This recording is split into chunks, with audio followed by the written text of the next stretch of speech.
ఒక అమ్మాయిని కొంతమంది రేప్ చేసి చంపారు. దానితో ఆ సమాజం అల్లకల్లోలమవుతుంది. క్యాండిల్స్, ధర్నా, జస్టిస్ అంటూ ప్రతి ఒక్కరూ తమ తమ సానుభూతిని ప్రకటిస్తారు.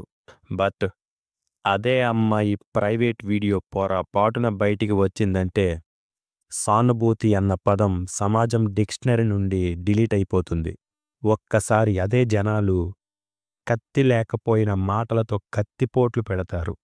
ట్రోలింగ్ చేస్తూ, అవమానిస్తూ, క్యారెక్టర్ని చింపేస్తూ అందరూ కలిసి ఒకే రకంగా మళ్ళీ చంపుతారు.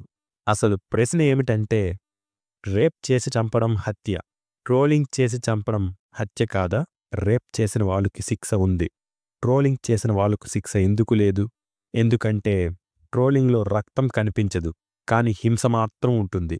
సమాజానికి అసలు కావాల్సింది సానుభూతి మాత్రం కాదు, ఖచ్చితంగా హింస. అది రేపులో ఉంటే జస్టిస్ అన్న పేరుతో బయట పెడతారు. అదే వీడియో అయితే కామెంట్ సెక్షన్లో బయట పెడతారు.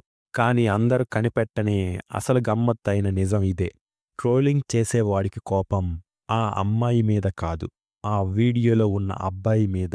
ఎందుకంటే ఆ అవకాశం తనకు రాలేదన్న ఈర్ష్య, ఆ అమ్మాయి అతనికి ఛాన్స్ ఇచ్చింది అన్న అసూయ.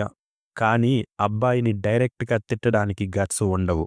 సో అందుకే అమ్మాయినే టార్గెట్ చేస్తారు. అంతే. ఇది సానుభూతి కాదు, ఈర్ష్య, అసూయ కలిసిన సమాజపు నిజమైన మానసిక నగ్నత.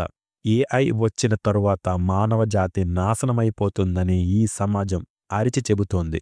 కానీ అసలు విషయం, మనిషి తన బుద్ధి ఎలా వాడాలో తెలియకపోవడమే నిజమైన ప్రమాదం. నిజం చెప్పాలంటే ఈ ప్రపంచం మొత్తం ఏఐని కాదు, ఏఐని ఉపయోగించే మూర్ఖత్వాన్ని భయపడాలి. పైగా మనం ఏది నిజం ఏది అబద్ధం అని తెలుసుకోలేని మాయా ప్రపంచంలో బ్రతుకుతున్నాం.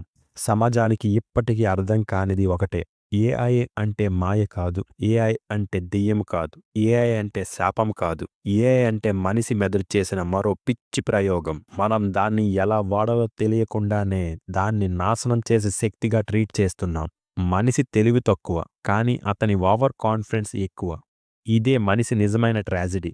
ఏఐ ఏమీ చేయదు, అదే ఏఐని వాడే మనిషి బుద్ధి మాత్రం ఎక్కడ పడితే అక్కడ బుల్లెట్లు పేల్చినట్లు సమాజాన్ని చీల్చేస్తుంది.